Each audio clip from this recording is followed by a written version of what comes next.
¿Me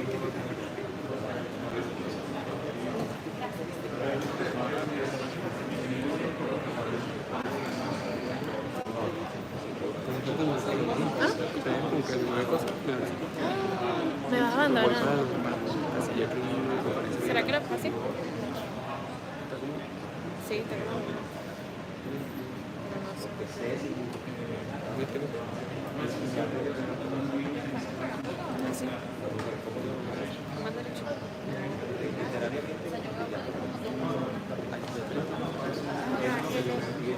Una pregunta, el enlace del en vivo. ¿Cómo lo? ¿Quién lo pasa? ¿Tienes algún WhatsApp? No tienes línea este teléfono. Por Twitter. ¿Lo montas en el Twitter? No, pero en lo que salga. Te va a avisar en YouTube. Yo lo copio. Bueno, métete en YouTube y métete en la cuenta. En la cuenta de una vez. Se llama Pablo.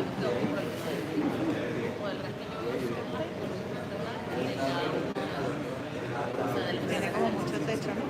Bueno, ahí está.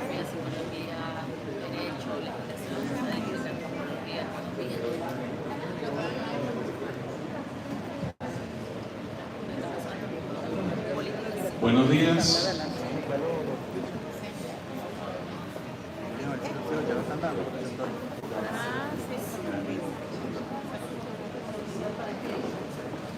Bien, vamos a empezar.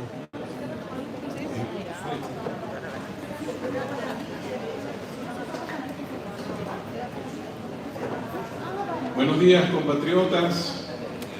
Bueno, en nombre del Instituto Simón Bolívar para la Paz y la Solidaridad entre los Pueblos, así como en nombre de nuestro ministro Iván Gil, ministro del Poder Popular para las Relaciones Exteriores, le damos la bienvenida a todos y cada uno de ustedes aquí a nuestra casa Antonio José de Sucre, nuestra casa amarilla.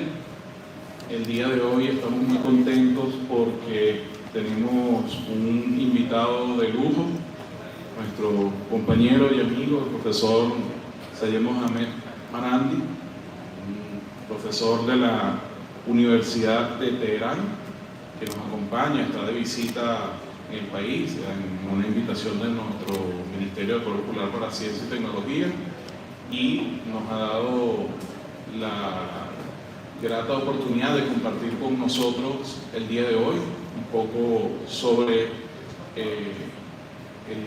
nuestra hermana República Islámica de Irán, para conocer un poco cómo ha sido el efecto, el impacto que han tenido las medidas coercitivas unilaterales también sobre ese pueblo hermano, y para que podamos de alguna manera nosotros también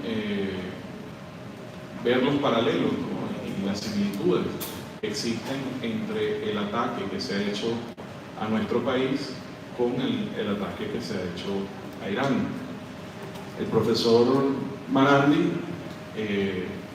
enseña literatura inglesa y orientalismo en la Universidad de Teherán. También estuvo al frente de la cátedra de estudios sobre América del Norte. Es también asesor, forma parte del equipo asesor de la República Islámica de Irán ante las negociaciones que se llevan a cabo en Viena, y esperemos que nos pueda también contar un poco sobre esa experiencia y sobre las agresiones también que recibe Irán durante las negociaciones, porque no olvidemos que aunque sean negociaciones diplomáticas, también hay agresiones en contra de Irán en ese momento. Bueno, entonces yo quiero pedirles por favor que recibamos con un gran y fuerte aplauso a nuestro compañero profesor Marandi.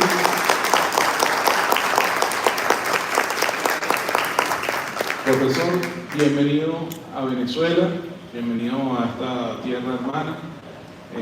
Todos nosotros, aquí se encuentran nuestro viceministro, nuestro embajador, director del Instituto de Formación de nuestra Cancillería, y tenemos invitados, por supuesto, de todas partes del país, que queremos conocer.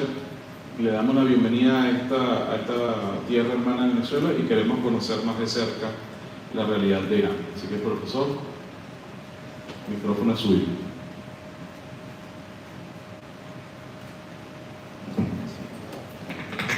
Thank you very much, Carlos, and thank you all for being here today. I'm very grateful to my great colleagues in Venezuela for inviting me. This is my first trip to Venezuela, and I regret not having come to your wonderful country earlier. There are, for me, striking similarities between the Iranian experience since the revolution and what the experience of our sisters and brothers in Latin America has been especially since the late 1970s, and before that, of course, in a different way.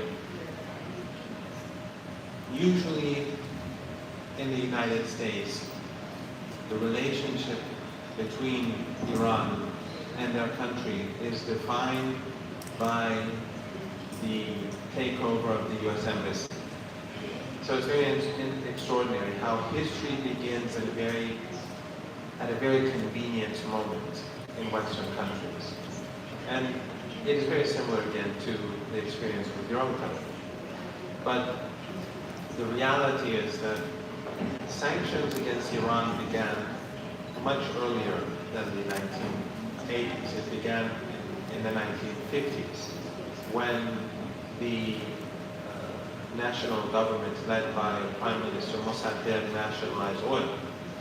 The British imposed harsh sanctions on the country to prevent Iran from importing and exporting oil and to make life difficult.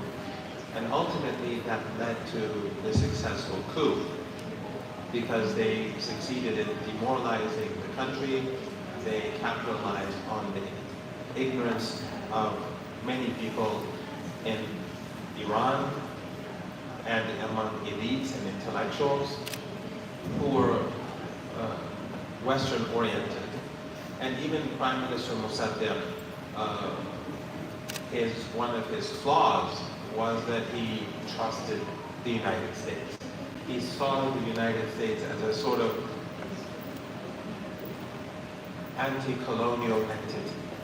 The U.S. revolution somehow being like other revolutions of liberation, which was far from the truth. Yet that respect for the United States, meaning the government, of course, that trust in the United States was what led to his downfall. So the revolution in Iran was a deeper and more powerful rebellion against Western hegemony and oppression. 1979 was a turning point in Iranian history. Not only did a new entity come to power, but a new ethics, a new belief in social justice.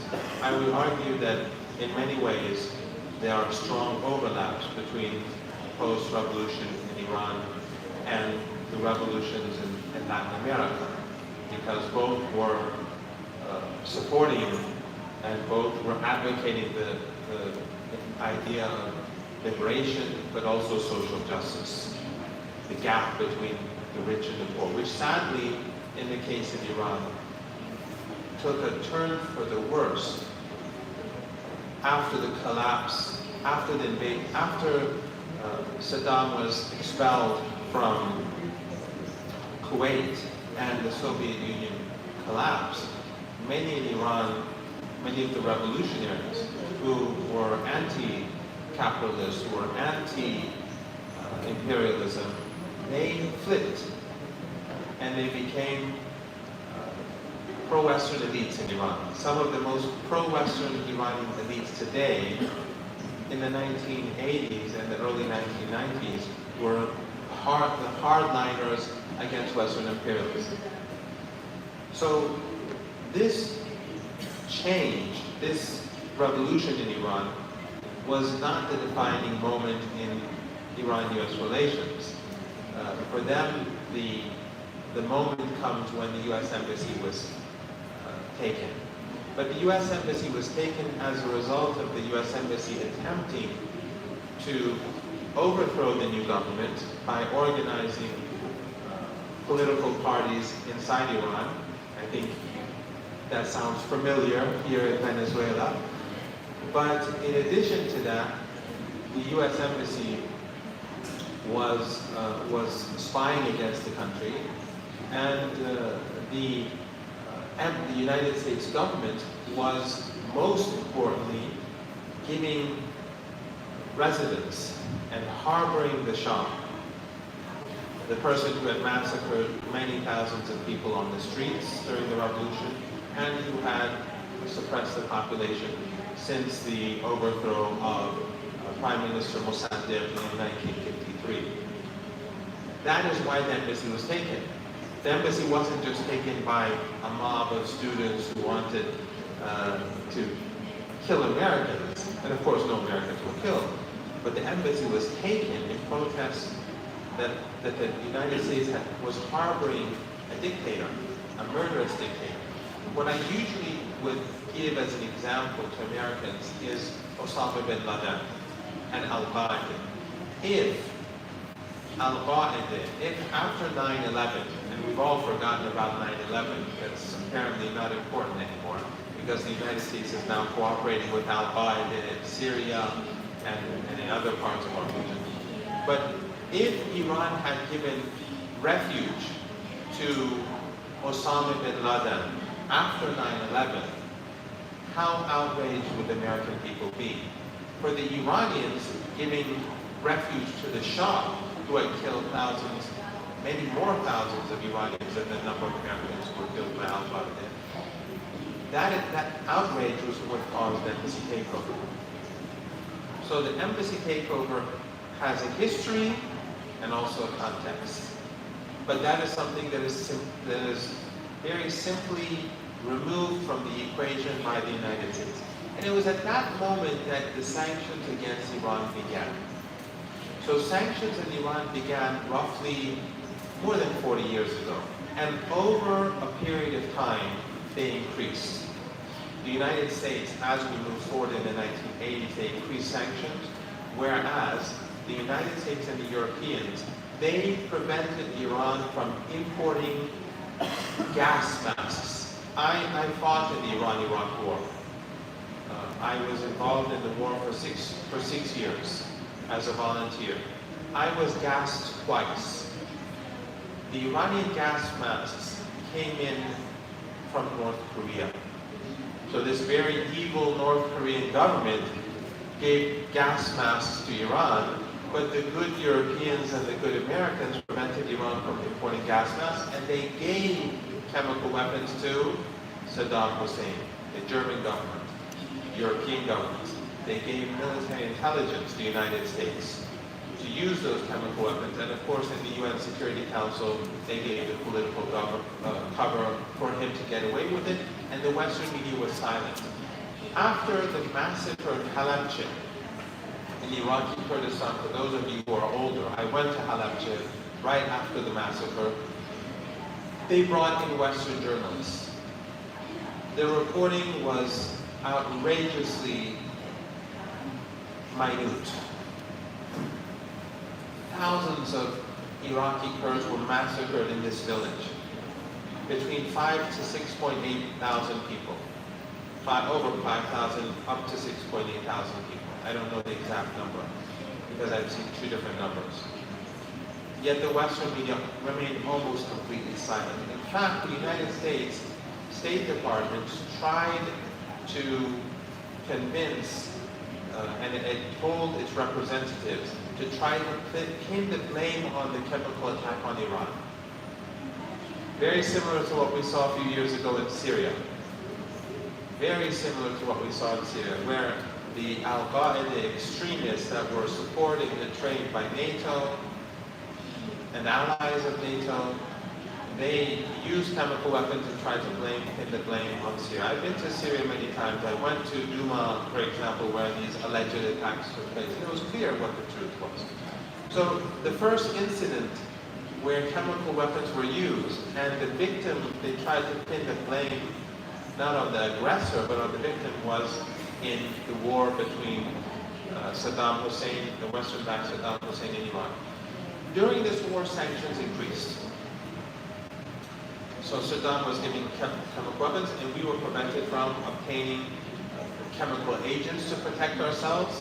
And because when an area is attacked, you have to have certain chemicals to counter those weapons to protect the population, and also gas masks and so on. But after the war ended, the Iranians tried to improve relations with the United States. President Rafsanjani gave a major oil field in the Persian Gulf to the Conoco Oil Company, which is now merged into another company. After 2 years of negotiating and coming close to a final agreement, and the American government knew about the negotiations the whole time, on the verge of the negotiations, the United States slapped sanctions on the Iranian oil and gas industry. So Iran, despite the history that it had with the United States, it was slapped in the face. There are other such examples which I won't go through, but sanctions increased over time. And then I will give one more example, and I'll go into a more contemporary context. After 9/11, a tragedy that the American government brought upon itself by supporting extremists in Afghanistan. You probably know that, and the extremists in Afghanistan are very similar to the Contras in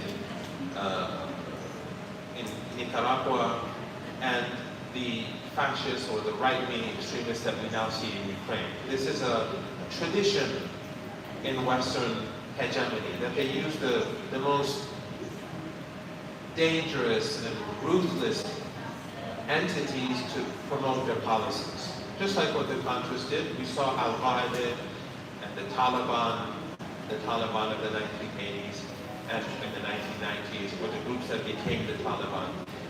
And other such groups across our region and beyond, they all behaved in a similar manner. But after 9/11, Iran cooperated with the United States in overthrowing Al-Qaeda in Afghanistan. What happened almost immediately afterwards? Iran was called an axis of evil. And now, of course, over the last few weeks, I don't know if you've heard, I'm sure you've heard, we have a new axis of evil. Back then, we were the top country in the axis of evil. Now, we're third, so we've sort of relegated. We've gone down a bit, unfortunately. We have to work harder to get to the top. But the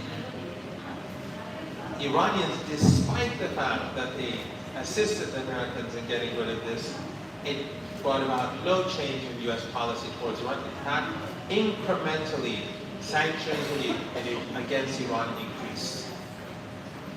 And then we had an event in Iran in 2009 where we had presidential elections where President Ahmadinejad was re-elected.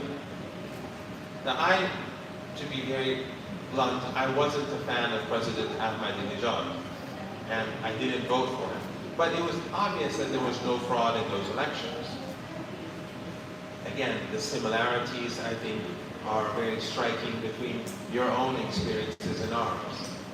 But the United States used that incident to undermine the country, and then afterwards they began a series of new sanctions. And we have to remember that at that time, countries like Russia and China were in a weaker position than today. China was still on the rise, Russia was still recovering from the collapse of the Soviet Union, and you know better than I, the state in which Russia was in the 1990s, and it was gradually shifting. So these countries saw how the United States and its allies, which were more powerful than they are today back then, how they were seemingly undermining Iran, which I never thought for a moment that they would succeed, but it was very difficult for the Russians and the Chinese to resist in the UN Security Council, so the Americans were able to impose a series of sanctions against Iran through the UN Security Council, using the nuclear program as an excuse. Using the nuclear program as an excuse. Let me give you one example why I say the nuclear program has always been simply an excuse. And then I'll go back to the sanctions. Last year, as Carlos pointed out, I was with the negotiating team in Vienna.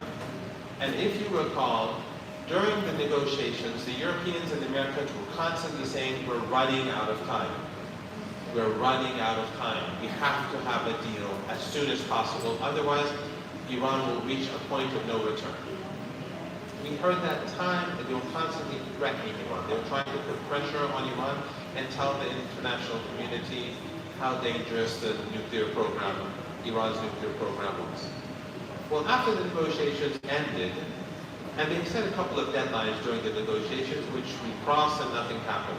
Because Iran said either a good deal, either we have a good deal or no deal. How long has it been since I returned from Vienna? It's been a long time, almost a year now. Where is that point of no return? Why are they suddenly quiet? Why isn't the Iranian nuclear program such a threat anymore? Because they knew from the very beginning that it was based upon a lie. It was a lie to create hostility towards Iran in the international community and to demoralize Iran. Now they have bigger fish to fry. Now they have Ukraine, which you know about and I won't get into. So they imposed sanctions on Iran, and ultimately they imposed maximum pressure sanctions. Who imposed maximum pressure sanctions? It wasn't Trump. It was Obama. Trump later revived the maximum pressure sanctions. He didn't initiate them. The good guy initiated them. The guy who was supposedly different. The guy who came to power in the name of change. And how many of our friends were fooled. Many of my own friends in Iran were optimistic about Obama. Actually, once during the election, on the eve of elections in the United States, when Obama was about to become president, and it was during the economic crisis of 2008 in that period, it was clear that he was going to win. I went on Iranian TV, which I rarely do, and I gave my opinion that we can't trust Obama. I wasn't saying that he's bad. I was saying don't put faith in him. The next day when I went to university, my colleagues were saying, why did you say that? We should be optimistic.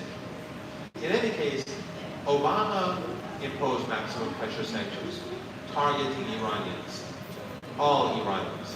And that was the beginning of a new phase of suffering. My father is a physician, and a well-known physician in Iran. He has contacts. He couldn't obtain his medicine for his heart condition. People would come to our house at 11 at night, 12 at night, to ask if they needed medicine. They would call us for medicine, and I couldn't find it. People who I didn't know. Jobs were lost. Obviously, families were broken because of the suffering. Gradually, Iran began to adjust.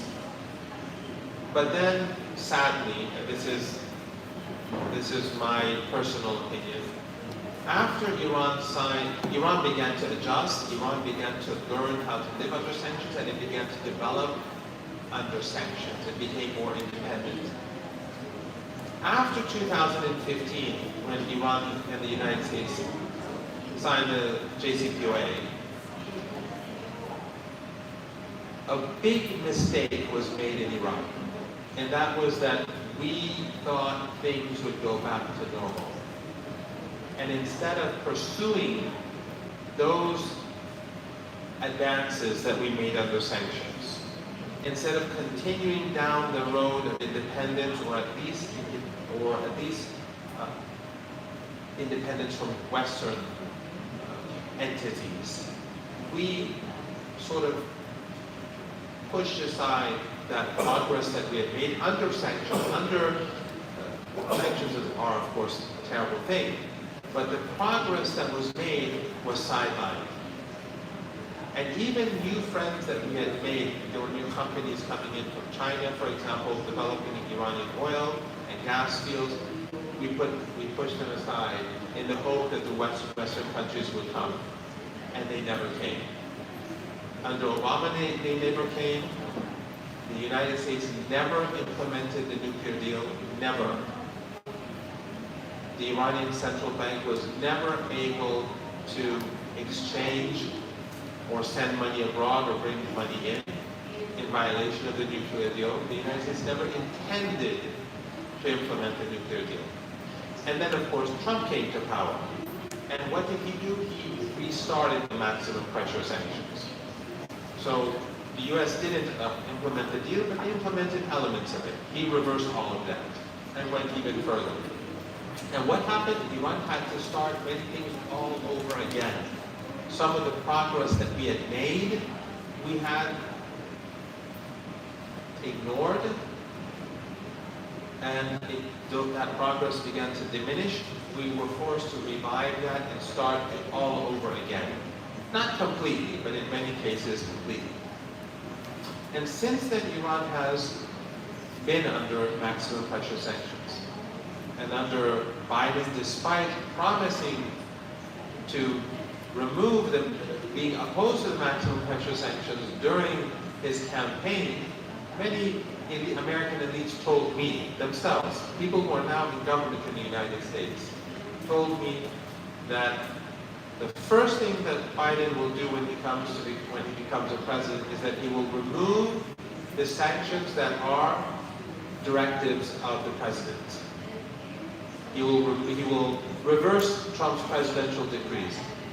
And Dr. Massimi, who's sitting here, she recalls how on that video conference, it was during Corona, I told those American elites from that think tank that he will never do that. Despite the fact that they are they are Democratic Party people, some of them are in the State Department now, in the White House, they are connected. They were saying that this will happen, and I said it won't. Why? Because our history with the United States has shown that the United States always uses leverage. It will not give up leverage. It does not show goodwill. It uses, even when it negotiates with you, it adds more sanctions. Instead of showing goodwill, it tries to put more pressure on it. But what I can say now is that despite the fact that life is difficult, and it just as it is for our friends in Venezuela, the achievements that Venezuela had to feed the poor, to bring about universal education, these were the things that the Americans feared the most. Why? Because an alternative model, whether in Iran or in Venezuela or anywhere else, is something that undermines Western hegemony. It decolonizes the mind, because we are taught to believe that the United States and its model is the model. This is the model that we must pursue. And many elites, many intellectuals, because they're trained in Western countries, where we read Western texts, we learn about the world through their eyes. I learn about Venezuela through Western eyes. You here learn about Iran through Western eyes. We learn about Russia and China through Western eyes. We don't know one another directly. And their eyes, of course, their worldview is their worldview. It is Eurocentric, it is supremacist, it is exceptionalist, and therefore we are unable to network. We are unable to think beyond, outside of the box. But that, I believe, is changing. I believe that the United States has overextended itself. The United States is fighting on too many fronts. And countries like Iran and Venezuela that have survived sanctions, I think they have paved the way for other countries to stand up to the United States. I think without the revolution in Venezuela, you would not see some of the changes that we are seeing now in Latin America. I think that would have been possible.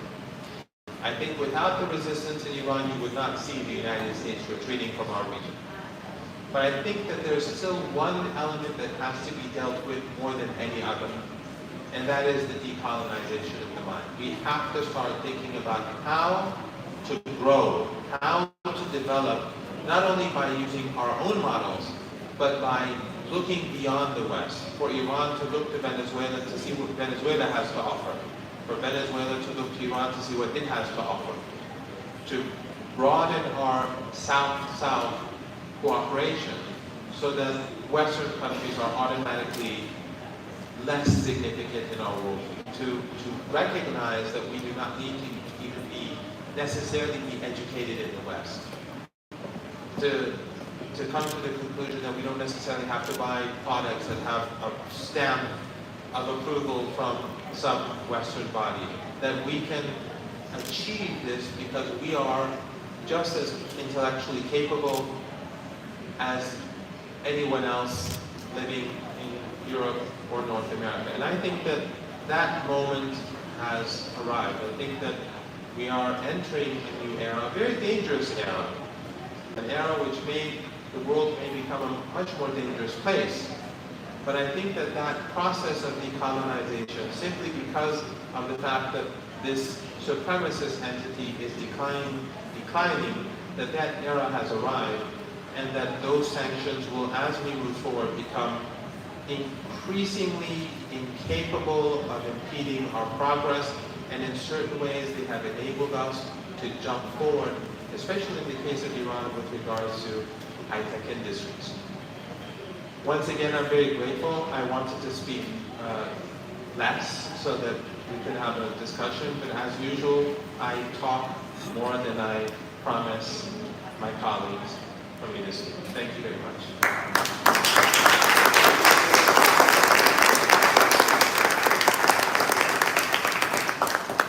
Profesor, muchas gracias por esa presentación. Yo creo que nos trae nos plantea unos dilemas muy importantes, ¿no? Sobre todo que nosotros también lo estamos viendo aquí en Venezuela, el comportamiento de Estados Unidos cuando se trata de este tema de las medidas coercitivas, muchas promesas que luego no se cumplen, o que por lo menos en el caso de Venezuela nosotros hemos visto que terminan siendo sujetas a la política interna de Estados Unidos. En el caso de Venezuela, ninguna decisión se toma en Estados Unidos con respecto a flexibilizar medidas coercitivas que no pasen por el estado de Florida y la política interna. No sé si hay un equivalente de eso en Irán a nivel de regional dentro de Estados Unidos, o intereses particulares dentro de Estados Unidos. Nosotros lo hemos visto en particular en ese lugar de Florida, que es donde se ha hecho también la política en general de agresión hacia América Latina. Ha sido el lugar, el epicentro de la política de agresión hacia Cuba desde hace muchos años, hacia Nicaragua también, y hacia cualquier movimiento de alguna manera que en la región haya desafiado la política estadounidense. Entonces, bueno, yo antes de abrir la palabra al público, quería saber si hay algún equivalente, y quizás no que sea un equivalente regional, digamos interno, pero qué intereses hay dentro de la política estadounidense que precisamente atacan cualquier tipo de acercamiento o cualquier tipo de cambio de política exterior hacia Irán. Again, I think it's strikingly similar in the case of Venezuela, you have the United States always being influenced by forces in Florida who are hostile towards the left. And again, I think if we go back to the late Malcolm X, which I'm sure you're all much more familiar than I, they are, you know, the house Negroes or the house slaves, close to the master, who are always in line with the policies of the master, where the field slaves are the ones who are struggling. So they push the U.S. government to maximize pressure against the oppressed, their own people, their own nations. They are the best examples of colonized minds, the Orientalized Orientals, the West drug, the comprador class that always has an interest in empire. Sort of like when the slaves were being taken from Africa to the Americas, there were Africans who were working with the slave in the slave project. These tribes were stealing people and taking people and giving them to the Europeans to send off to the Americas, even though they are the same communities, the same part of the world. We have the same in the United States as well. We have not only this Iranian community that is extremely hostile, but we have the Christian Zionists that are highly influential. But what is interesting, and this is where I see the Eurocentric and exceptionalist mind at work, is not the fact that these lobbies exist, is that when the Americans and the Europeans negotiate with Iran, they say, well, we cannot do this because of our internal problems. So they expect us to do whatever it is they want. Our internal problems mean nothing to them. If we say, well, we have internal problems, people do not want to give up our sovereignty. People do not want to give up the peaceful nuclear program. People do not want restrictions to be placed upon our ability to progress. They don't take that into consideration. That's not important. What your Iranian politics are, and I assume the same is true with Venezuela, they're irrelevant to us. We cannot do this, so you must make these sacrifices. So even at the negotiating table, they do not treat you with respect. They do not treat you as equals. They have expectations of you. They say, we have our limitations, we cannot do these, so you have to do these.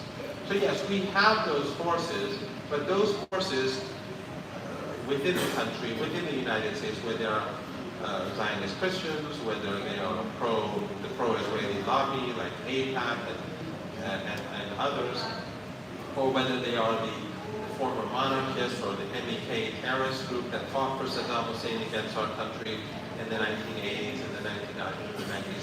Whether it's them or whether it's the mentality of the elites in the United States where they cannot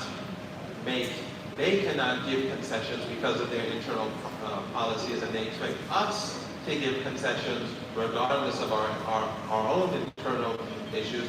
That combined, I think, has only made it more clear that dealing with the United States is, at this moment in time, or at least over the past few decades, has been virtually impossible. I do not mean to say that rapprochement is out of the question. I do not mean to say that we just have this irrational hatred for the West and the United States and Europe, and that we don't want to have good relations with them. If they change their attitude, if they change their mentality, then obviously we have no problem with them. We have no problem with Brazil. We have no problem with South Africa. We have no problem with China. We have no problem with Russia. Why should we have a problem with Germany or Canada? There's nothing different about them. It is their mentality. It is their exceptionalist mentality that prevents reasonable dialogue. They believe that they have the right not only not to give concessions because of their internal concerns, but we don't have that right. But they also believe that they have the right to tear up agreements, or they have the right to ignore agreements, because again, they're exceptional. They're exceptions to the rule. They speak without irony about Russia and Ukraine, regardless of the fact of the coup, regardless of the fact that for 8 years they were murdering people in the Donbass, the people who they brought up. You know that, I know that, I don't want to go there. Let us assume that the Western narrative of Russia is true. That Russia just simply walked into Ukraine, right? Let us assume that that's how it went. That the Ukraine was sitting there nice and pretty, and suddenly these evil Russians came in. What about Syria? What about Iraq? What about Libya? What about the silent war of sanctions on Venezuela, on Cuba, which it was the first to suffer among all of us in the sense of the state. In other words, a revolutionary state constantly being under attack. Because sanctions are war. It's just a war that is more evil in the sense that it's unseen. The suffering, there's silent suffering. It's different from a war or a dirty war in that sense. And it's in a certain way, it's even more evil. Because it's not something that you can touch. It's not, you can't show a building that has been exploded to say, this is what they did to me. The building is standing there, people live in it, but they suffer in a way which is difficult for you to put down on paper, for you to quantify or qualify. So this exceptionalism is what makes them untrustworthy. They sign a paper and then tomorrow they tear it up, or they say we cannot do this because you violated human rights, because you were interfering in someone else's internal affairs, because you did this, or that. So their double standards and their sense of moral righteousness, which allows them to violate their commitments. All of these combined with the other elements that I put aside makes it virtually impossible for us to trust them, let alone to have an agreement with them. And that is why it's been so hard for us to negotiate over the nuclear program in the past, because they cheated us once, and this time around that we want to make sure that they can't cheat us again, now they are the ones who are dragging their feet. Because they want to cheat, they want loopholes in the deal so they can cheat. So yes, we have a series of different lobbyists that are united, and the interesting thing is, and I'm pretty sure that the same is true in Venezuela, is that those lobbies in the United States that are anti-Iranian are funded by the US government.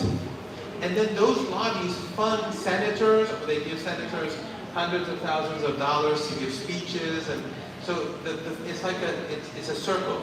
They get funding, they spend that money to increase the funding and to revive the funding, and of course they are a major part of the problem.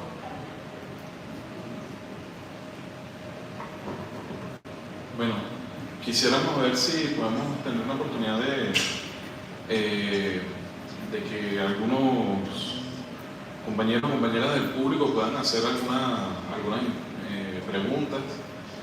Le pedimos que sean breves, por favor, y que además sean concisas, al grano, para poder aprovechar la mayor cantidad de tiempo para poder escuchar las respuestas del profesor. Acá en el centro hay un micrófono, si quieren. Ok, podemos ir a la primera pregunta por acá. Professor, my question is regarding the hegemonic power of the U.S. Hermano, disculpa, te voy a pedir que hagas como los equipos de interpretación. Ya. Gracias.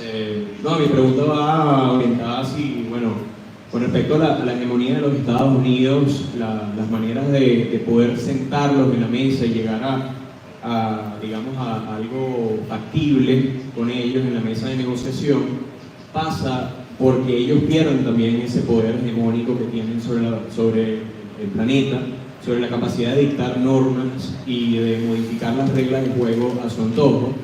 Entonces, quería saber si en ese marco es posible llegar o arribar a un acuerdo fructífero para las partes en la mesa de negociación del Tratado de Proliferación Nuclear.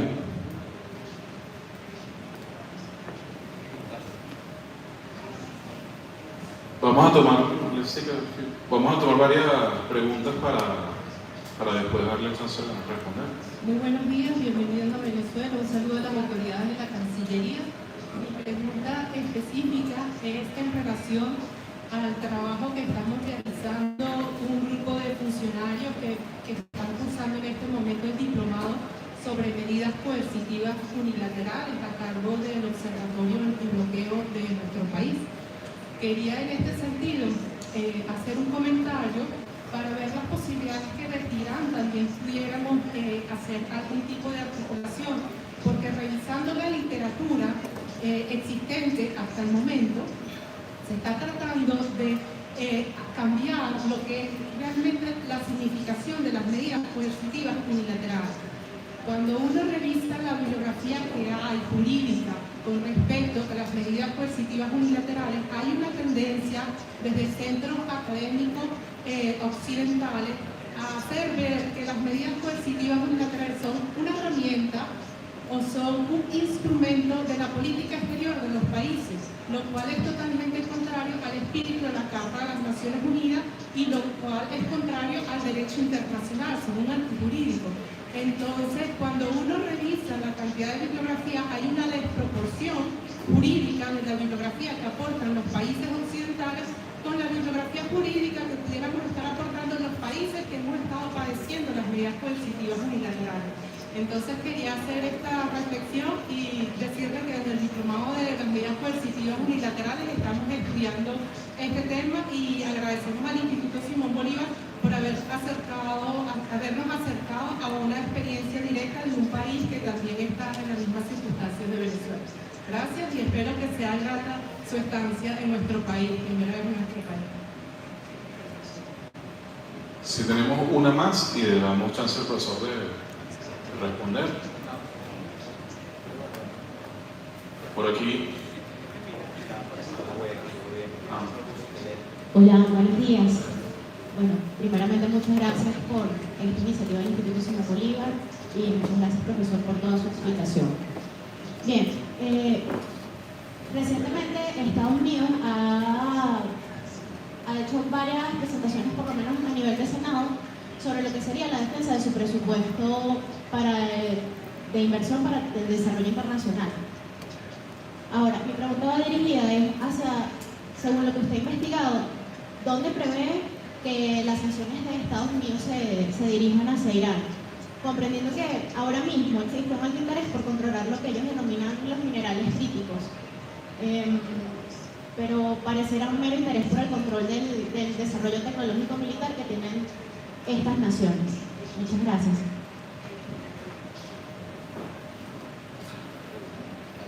Profesor Marandi. One of my problems is that when I write something, I cannot read it. And so I'm having difficulty reading the notes I have here. There is obviously no room for us to trust the United States. For example, if Iran and Venezuela come to some sort of agreement over a particular issue, it is based on a high degree of trust. So Venezuela is supposed to pay for something, for some goods, or Iran is to pay for some sort of goods from Venezuela. The two sides know that the intention is for the products to arrive and for those goods to be paid for. So even if, let's say, Iran doesn't pay on time, or Venezuela doesn't pay on time, or the goods don't arrive on time, it doesn't change the degree of trust that exists, because it's assumed that there was some sort of technical problem, it was assumed that because of the sanctions, something was delayed, and so on. In the case of the United States, there is no room for trust. And that's what makes the deal even more difficult. Because when you have a loophole, they use that loophole against you. And that's what Obama did from day one. In a sense, Obama was worse than Trump for us. Because Obama was very subtle, his team was subtle in dealing with the text of the JCPOA in a way in which he could use it against us. So our assumption was that the United States would do certain things, but in reality they didn't, and they said, look, this is according to the text, this particular issue is not covered. So you need a chain of events to occur so that, let's say, normalization should begin. And one part of the chain was not covered precisely in the deal, so the whole movement is impeded because of that very carefully constructed phrase within the text, something that we overlooked, or something that we perhaps thought would be implemented because of a misguided trust. The United States, when it comes to Iran, it uses maximum pressure to create as much suffering as possible, so that ordinary people would rise up against the country out of despair. Then they use propaganda to tell Iranians that you are the most miserable people on this planet. The amount of propaganda in Iran is extraordinary. There are tens of media channels. We have more anti-Iranian Persian television channels outside of the country than we have inside the country. Extremely hostile. Misinformation all the time. So you have on the one hand an attempt to create misery and hunger and death and destruction through sanctions. And of course you have like ISIS and Al-Qaeda and others that create their own difficulties for Iran. And then you have this constant propaganda and misinformation campaign. Under such circumstances, how can Iran trust the United States? And as I said earlier, what the United States does during for example, if Venezuela is negotiating with its neighbor to overcome problems, you show goodwill to push the negotiations forward. The United States does the exact opposite. As they are negotiating with you, they try to strangle you even more.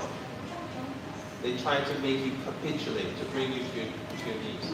That makes the process of negotiations all the more difficult because nothing is taken for granted. You cannot trust them at any level. You know that they will stab you in the back. Again, if in an ideal world, the smart thing for the United States to do would be to rethink its relationship with Iran, with Venezuela, and other such countries. They would benefit from it more than anyone else. They push us and Russia and China and others away from themselves, and they create this opportunity for realignment and for new forms of dialogue, new forms of regional cooperation. They actually are their own worst enemies in this respect. With regards to cooperation, that is one of the things that I think is lacking. Sadly, I'm at the University of Teherán, which is the top university in the country in many respects, not in all respects. We only have 3 professors who teach Spanish, who are involved in Spanish studies. And we have a continent that speaks Spanish. So this is extraordinary, I think. And we have an ally in Venezuela, but we are unable to find a mechanism or there is a mechanism. We're complacent. So I'm not here. When I came here, I saw the hard-working scientists in Venezuela, and one of the very good things that your president did was to initiate the notion of developing science parks. I visited your science park, very beautifully placed building and new companies beginning work. And I think a lot can be done if we bring in some Iranians and bring in the Iranian experience with science parks. But this is something that we have to start pushing forward in a different way than before. Iran and Venezuela have a lot to offer one another. Venezuela is rich in so many ways that Iran needs, and vice versa. So, not only in documenting the atrocities of the United States or the hegemon and its allies towards our countries and dealing and resisting against that, not only should we cooperate further, but I think we have to really rethink how a relationship between the two countries where we our needs and strengthen one another regardless of our relationship with the West. In other words, to empower one another. Empowering one another means empowering ourselves. So I think both at the intellectual level, but also at the economic and practical level, that is something that needs to be explored, and I think we're way behind where we should be in this regard. One of the foolish things that the Americans have done, and when I was in Vienna during the negotiations and the war in Ukraine began, a Wall Street Journal reporter who was covering the negotiations, not the one who was arrested for spying in Russia just recently, but another one who specialized in nuclear negotiations. We spoke about the war. I said, what do you think about what's going on? He said, the Russians will fail. They will collapse. And this was maybe, I don't recall exactly, but this was like maybe a day or two before or after Biden said we will turn the ruble into rubble. I don't know if you recall, the ruble was falling rapidly, and Biden gave a speech and sort of gloated that we're going to destroy the rubble, the ruble. We'll turn it into rubble. And I told this reporter that you are deeply mistaken. And I gave the example of Venezuela. I said, you have been unable to bring about regime change in Iran, in Venezuela, even Cuba, even Syria. Despite all your attempts, how are you going to undermine Russia with its size and its population and its presence in the UN Security Council? And this is important because it gets back to where are most of the resources in the world that are needed by industry? They're in Iran, they're in Russia, they're in Venezuela. The resources, the water resources that you have in Venezuela are extraordinary. The mineral resources that exist in Iran. So what the Americans have done is that they've attempted to marginalize country after country through war, dirty wars, and sanctions. But what they've done is that they've separated themselves. They've created a wall between themselves and those countries that possess most of those resources. Now the Americans strangle Venezuela and prevent it from exporting their work, but now that they need Venezuelan oil, they say, well, So the United States has put itself in a very difficult position. I don't know if you saw Fareed Zakaria, who is a pet of the White House. Please watch his take. I don't watch CNN, but I did watch his take. It is on CNN. It's a program on CNN, and at the beginning of it, he speaks for a few minutes. He says, my take about the potential. You may have seen it in your own media. I'm sure Telesur has shown it. He speaks about the danger of the collapse of the US dollar. We've been hearing this for years among friends, with evidence. But now we see someone who is connected to the establishment in the United States.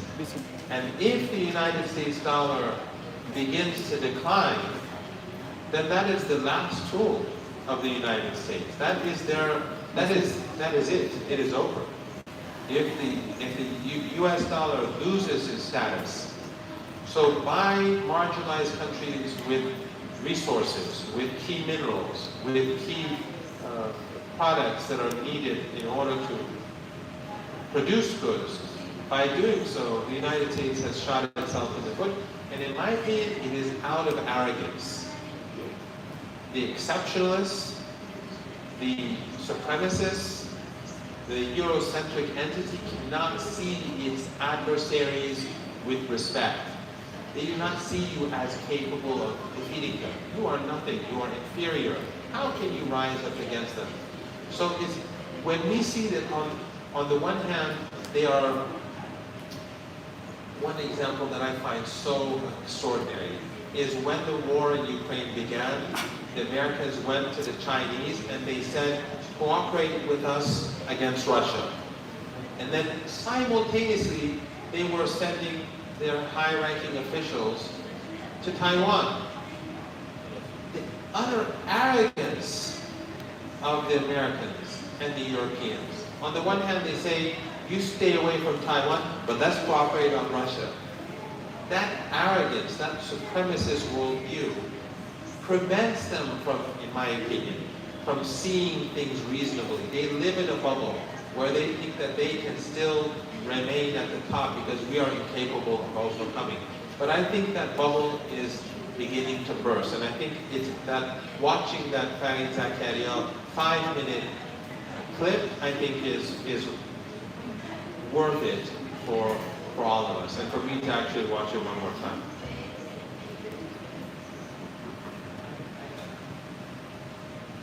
I don't know if I've adequately responded to the three questions. Sorry. Gracias, profesor. Vamos a ver si hacemos una ronda adicional. Por ahí había quedado una pregunta también. Ajá. Buenos días, mi nombre es Ana Lucía Mosqueda, soy representante de la Universidad Bolivariana de Venezuela. Quisiera darle las gracias al doctor Mohammad Marandi de la Universidad de Teherán. Primero por la conferencia que nos dictó sobre las medidas coercitivas unilaterales o las sanciones como herramientas del imperialismo. Como bien sabemos, el imperialismo está usando una forma de guerra o una nueva metodología cada vez más tecnificada, imponiéndose en el mundo como una supremacía de manera unilateral.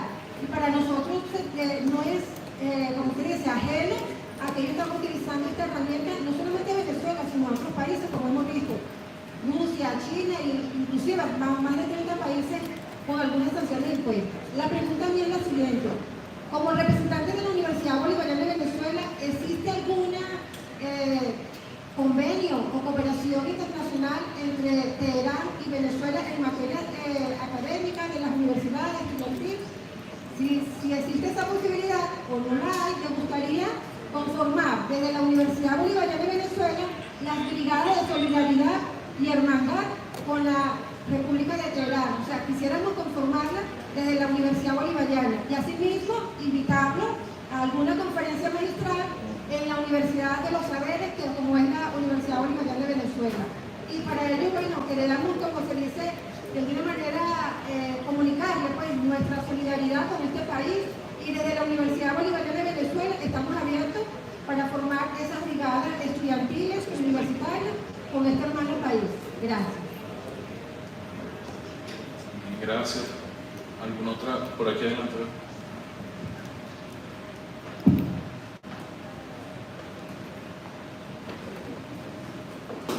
Muy buenos días.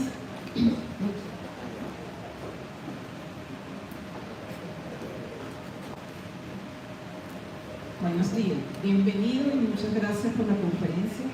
Son ya más de 30 países que son objeto de medidas coercitivas por parte de Estados Unidos, Europa y sus aliados.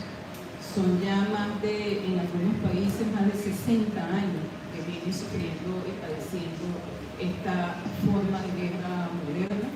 Y, a ver, ¿qué hacemos? ¿Qué aprendemos mutuamente? De una u otra manera, estar bloqueados nos hace aliados y nos hacen resistir mutuamente. Por eso tenemos cooperación Irán-Venezuela, Irán-Rusia, etcétera, etcétera.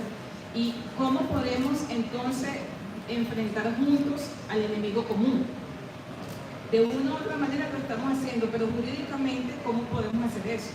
¿Qué tal una especie de, no sé, acuerdo multilateral de países bloqueados?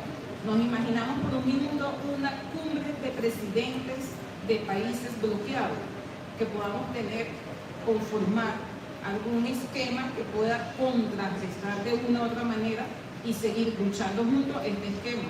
Por ejemplo, usted decía, ahí en la universidad solo 3 profesores que hablan español. Esta reunión o este acuerdo que podamos tener nos permite, por ejemplo, el intercambio de saberes en abogados que permitan a la vez la defensa en los mecanismos internacionales de nuestros países.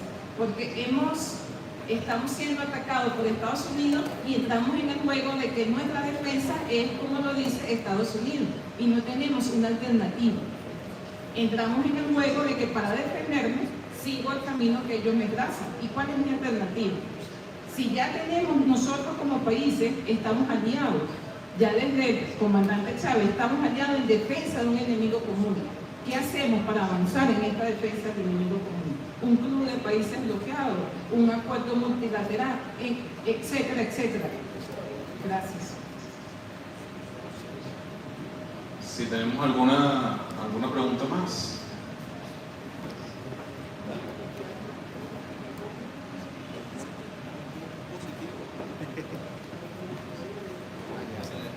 Ante todo, muy buenas tardes.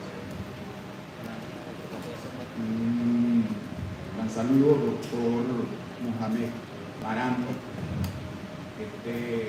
Le habla humildemente un profesor de la Escuela de Hacienda de la República de Venezuela. Y me interesa mucho saber cómo podemos intercambiar cultura. ¿Por qué cultura? Porque la cultura que viene de cultus, del latín cultus, que a su vez viene de cultivar los conocimientos, de cultivar las actividades, de cultivar los saberes que necesitamos para combatir ese gran enemigo del norte que nos tiene sometidos y nos tiene la bota imperial en el cuello y tenemos que quitárnoslas como sea. Entonces, los invito a que combatamos juntos en el ámbito de la cultura, en el ámbito del saber, en el ámbito del estudio, en nuestra honorable casa de estudio, la Escuela de Administración y Hacienda Pública, los conocimientos necesarios en materia de medidas coercitivas unilaterales que nuestras naciones han sufrido a lo largo de estos años y otras materias en el ámbito cultural como es la gran nación milenaria de Irán. De verdad, profesor, es un honor tenerlo aquí y muchas gracias por dejar las acotaciones que podemos hacer.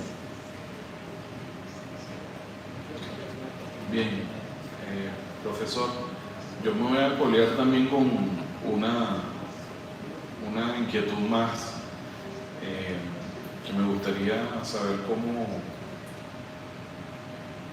cómo se da este proceso también en Irán, porque, por ejemplo, aquí en Venezuela,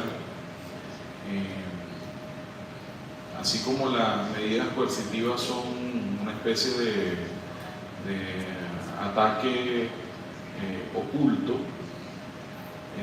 eso también hay otras formas de manera oculta de también promover los intereses de Estados Unidos. Nosotros hemos visto que más recientemente, a través del financiamiento de organizaciones no gubernamentales, bajo una supuesta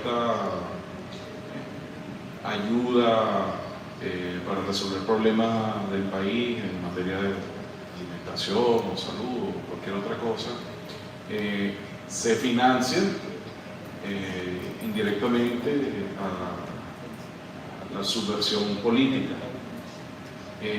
Me gustaría saber cómo ha sido, porque sabemos que en Irán también actúan de alguna manera el financiamiento extranjero para generar a veces esto, ya sea protestas o algún tipo de manifestación que luego los grandes medios proyectan como un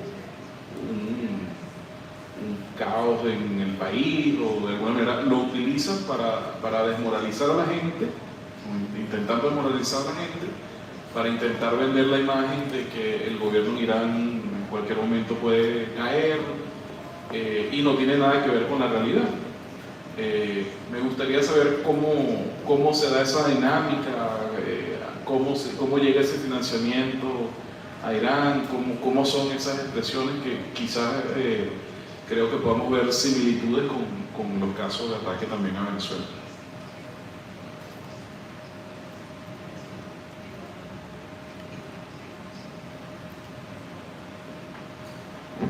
Whenever there's an NGO, there's trouble, first of all. That's without a doubt. Let me give an example of our neighborhood. Georgia, in the Caucasus, is a country that is close to the West. Despite the fact that it's a neighbor of Russia, it has poor relations, and it's a long story, and again, you all know it better than I, so I won't go there. But the Georgian government is close to the West. Now, the Georgian parliament, which is friendly to the West, wanted to pass a law where those bodies, those organizations that received, I believe, over 20% of their funding from abroad, 20%, over 20%, 20% itself is a lot.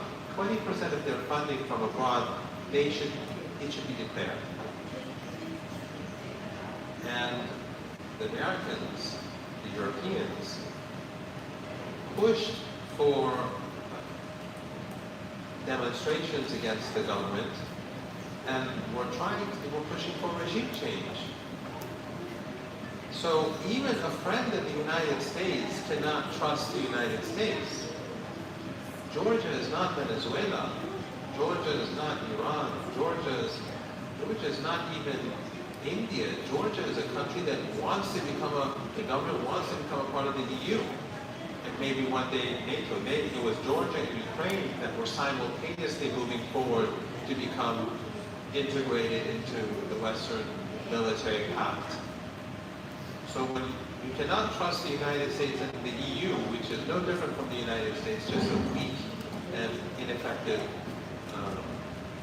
not even counterpart, but sidekick of the United States, then how can you expect them to use NGOs in your country in a benign and humanitarian way? So what the United States does with Iran is, as I said earlier, it creates a huge Persian media apparatus, huge. Many thousands of Iranians are paid to work in these television channels, these telegram channels, these websites. It is a huge industry in the West. Many of them are in London, some of them are in other parts of Europe. They have thousands of Iranians. The MEK, the Mujahideen Ahal terrorist organization, that has a military camp in Albania. There are thousands of people in Albania. And they not only carry out terrorist attacks against Iran now, but they fought for Saddam Hussein against their own country in the 1980s. They fought as foot soldiers. And then when the US invaded Iraq, they were taken to Albania because they were afraid that Iranian allies in Iraq would attack them. So this army is now used as a cyber army. They've been trained. So you have many thousands of trolls, bots, of course, are infinite in number practically. You have these media channels, they feed information, misinformation. Now, of course, we have deep fake, as we were discussing before the session. The new technologies in Venezuela and Iran we have to move forward in the high-tech industries, in artificial intelligence. It has to be a priority of ours in this psychological warfare that is being used against us. We have to be careful because the next phase is a very key phase. Regardless, and it is not something that is unattainable. In Iran's science parks, we're seeing innovation moving forward very fast. And I think we're beginning to see, because the good policy of the Venezuelan government is to move in that direction. And that is why actually I was invited here. I was invited so that we could have agreements between the two sides with regards to a science park and other cooperation, and I would be more than honored to move forward on behalf of my university and to speak with other universities in Iran for them to cooperate with our sister universities in Venezuela. I would be more than happy to do that. We have to take major steps forward in this regard. And I think there's a lot of room, a huge amount of room for progress in these fields. But the problem, again, I think, is the legacy of colonization. We still, and I'm speaking about myself, we still think that if we want to progress, we have to look to the West. No, you can find a lot of what you need in Iran, you can find it in Russia, you can find it in China. Let me give you a small example. After the war in Ukraine, I was invited to Sochi in Russia, where they are developing a science park, like you are developing here. They want it to be a center for innovation. I and Dr. Ghassani were invited there, and along with a young Iranian scientist. And we visited after President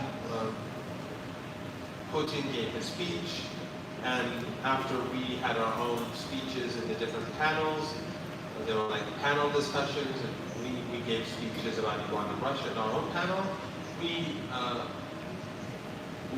visited the different, before our panel discussions, we visited the different companies, small companies that are and the young Iranian scientist was showing the different companies they had big problems, because until a few months ago, they were importing all of their equipment that they needed, or the parts that they needed for their new businesses, their high-tech businesses. They were importing it from the West.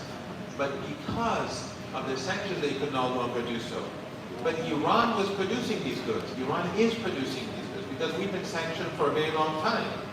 So many of the needs of the Russian companies can be met by Iran. We have to change our mentality. We have to rethink. We have to understand that many of our needs can be met in the global South, away from Western influence. They cannot block cooperation between Iran and Venezuela. And in fact, in high-tech areas, cooperation is actually much more easy. You don't need big ships to move back and forth. You don't need customs and all the bureaucracies that impede and mafias that exist in our own countries that have interests. And in Iran, you have these business people who are affiliated to the West who try to prevent increased trade with Russia. Wheat in Russia is much less expensive for Iran. But these business people want to keep importing grain from other parts of the world, which is much more expensive because they have a vested interest in this. But things are changing despite of that. So I believe that we can cooperate intellectually. The most important type of cooperation is this intellectual cooperation. I don't mean necessarily intellectual as an academic. I mean elites who can do business, who can do trade, who are in the high-tech industries, at all levels. There's increased cooperation, exchange of students, exchange of academics, bringing Iranian students here to study at your universities, especially in language, and for your students to come to Iran and study, learn the Persian language, that they can be facilitators of this new era. So, and that of course extends to cultural cooperation. We are ignorant of Venezuela. I am ignorant of Venezuela. I'm ignorant of Venezuela. I'm ignorant of the enormous potential and history this building itself, the significance of this building. I only learned a few words of it this morning. So if we are to, I know more, and many ordinary Iranians know more about the United States and its history than we know about Venezuela, despite the fact that we have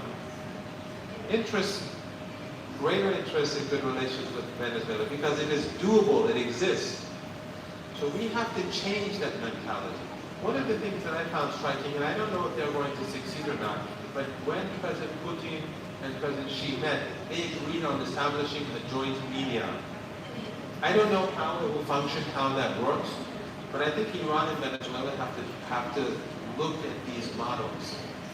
Joint media. I remember when Press TV, with the Persian media, sort of like an English media channel, when they wanted to start up, I said that you should not establish your office in London. Do it in South Africa, because it's English speaking. They have an anti-colonial legacy. They are probably the most intellectually aware people in the world in many respects, or at least in Africa. Because they survived apartheid. When the Americans began their dirty war, and the first country to reject it was South Africa, because they knew it was all based upon life. In Syria, when they mobilized so much of the world, South Africa alongside Venezuela and Iran were opposed to it, because they understood this. But the Iranians preferred, those who set up Press TV preferred London. Now it's been sanctioned. If they had set up their office in South Africa instead of London, they wouldn't have lost money, they would have had a much more powerful intellectual capability. So again, that goes back, I think, to focusing on our relationships, focusing on developing media ties, cultural ties, academic ties, both at the academic level, but also at the more structural, at the governmental level as well.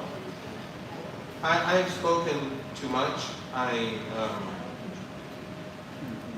know that a lot of what I've said is repetitive, because Venezuela is a very politically aware country, and elites, or at least revolutionary elites in Venezuela, because we have two types of elites in Iran. The pro-Western, we call them West-struck. We have a famous intellectual in Iran who passed decades before the revolution, or a decade before the revolution, Jalal al-Ahmad, who wrote a book, a small book in Persian, which has been translated in English. I don't know if it exists in Spanish, which is called West-struck, and how the elites historically in Iran, how we are so Western-oriented, how our minds have been colonized. But of course, in Venezuela, we have elites that are revolutionary, who look beyond beyond those borders that they've constructed in our minds, and who see the reality as it is. And hopefully, those elites in Iran and Venezuela can work together to bring about a greater relationship between the two countries, a greater understanding between West Asia and Latin America, and Asia and Latin America, and hopefully in the years ahead we will see the fruits of that change in relationship.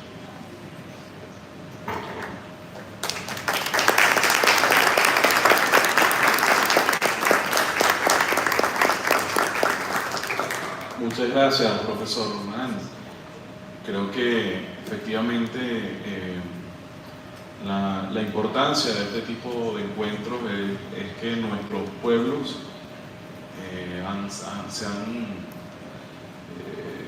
han emprendido esa ruta para acercarse, para hermanarse.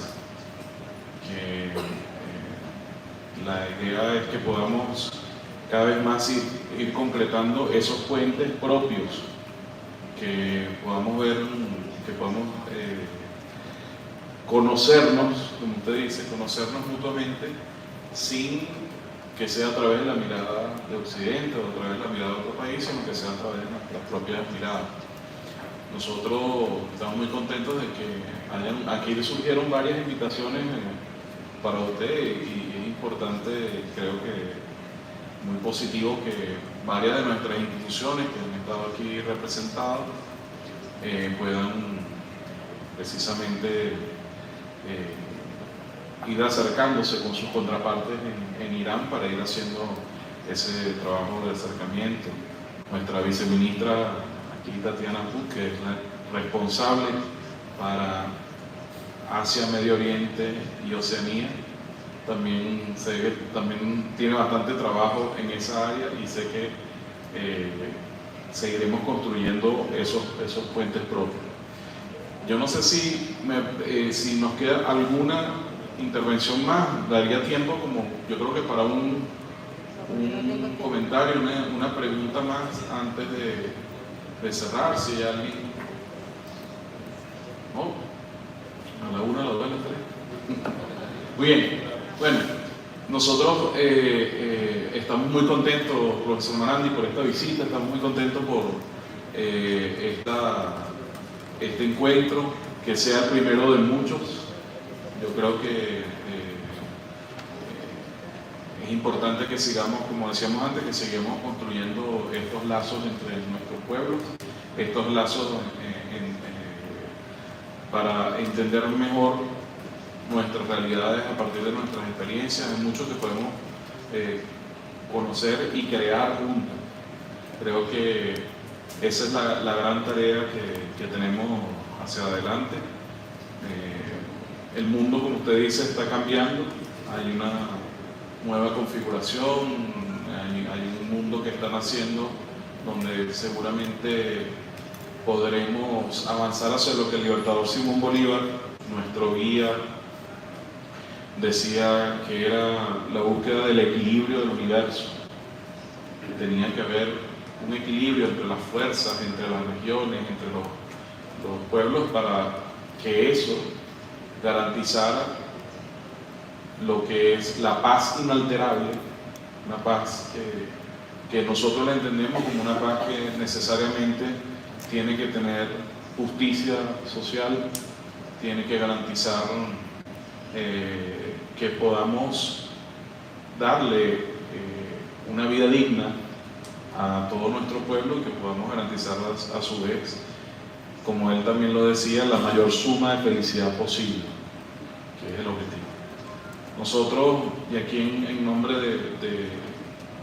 del pueblo venezolano, a través de usted queremos darle las gracias a Irán, al pueblo iraní, por todo el apoyo que le ha dado a Venezuela, un apoyo que va más allá de esas acciones que por supuesto el gobierno iraní ha tenido, ¿no?, en conjunto, pero es un apoyo que va desde el propio pueblo, que se ha identificado también con nuestra lucha, se ha solidarizado con nuestros esfuerzos por construir nuestra sociedad más justa, y que en los momentos de necesidad se ha manifestado firmemente y claramente con su apoyo hacia Venezuela. Entonces, usted, como parte de ese pueblo que nosotros también queremos y hemos aprendido en estos últimos años a respetar y a trabajar en conjunto, pues queremos que también reciba usted y que envíe al pueblo iraní también nuestra solidaridad y nuestro respeto y nuestro deseo de seguir construyendo juntos. Así que muchas gracias, profesor, por habernos acompañado, y muchas gracias a todos ustedes que estuvieron aquí con nosotros el día de hoy acompañando.